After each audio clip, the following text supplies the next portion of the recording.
arriving in a new city.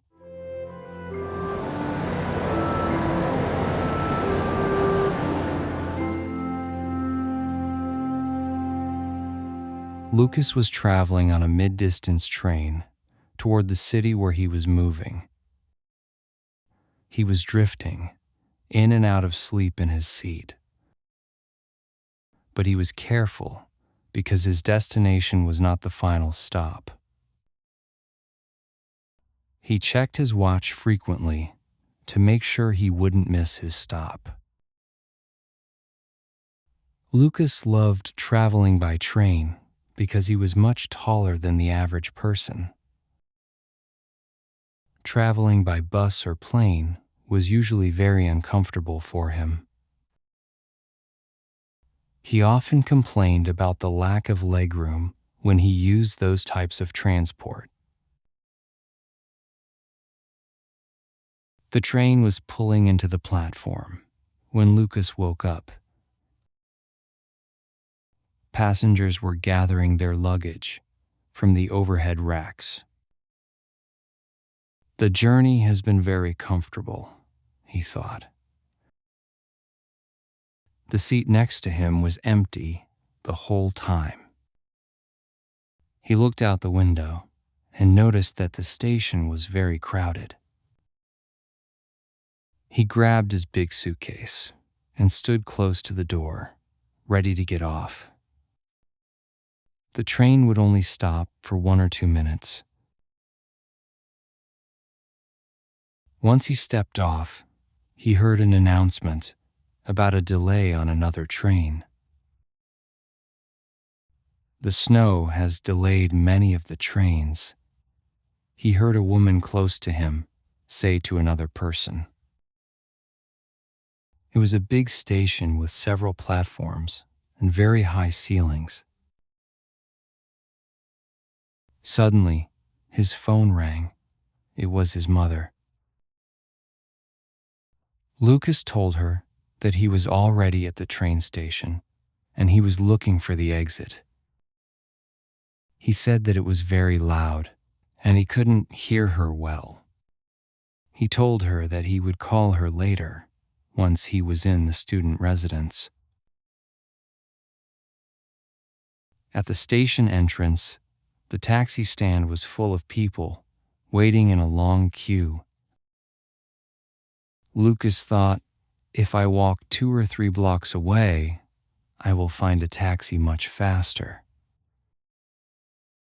The station was in the city center, which was very convenient. He started walking toward the main street. While he was waiting for a taxi, he felt a bit nervous, but happy. He was used to moving, but rarely stayed in one place for more than a year. This time was different because he would be living there for 4 years. Finally, he saw a taxi and signaled the driver to stop.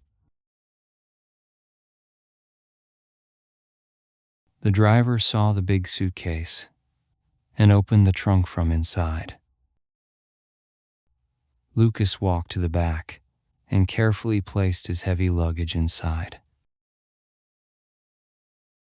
He then got into the back seat and gave the address of the residence. The driver said that the journey might take 20 minutes because of the rush hour. Lucas was in no hurry, so he didn't mind the delay. The taxi dropped him off right in front of the residence. He walked toward the main building while looking around. The residence was quite large, and it was located only a few meters away from the rest of the campus. He thought that if he lived so close to his classes, he would never be late in the mornings. Lucas entered the building and walked to the reception desk to check in. The receptionist was a kind woman. She told him that he must show his identification and sign a few papers beforehand. Lucas quickly opened his backpack to find the documents. The receptionist said that his room was on the 3rd floor and gave him the key. "You are a lucky young man," she said. "You got one of the individual rooms," she added. "The elevator is just outside on the right," she explained.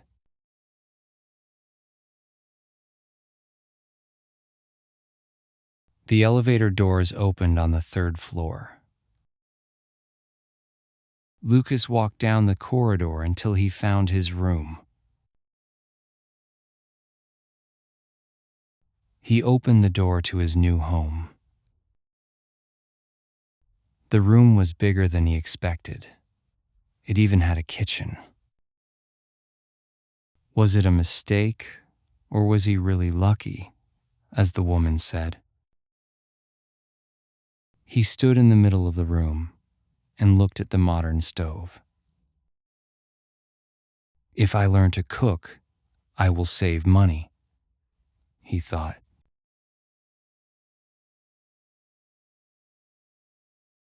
He was exhausted. He decided that the unpacking could wait. He lay down on the bed to rest from his long journey, still in his travel clothes. While he was closing his eyes, he smiled. He knew that this was the beginning of an amazing adventure. A few minutes later, he was fast asleep.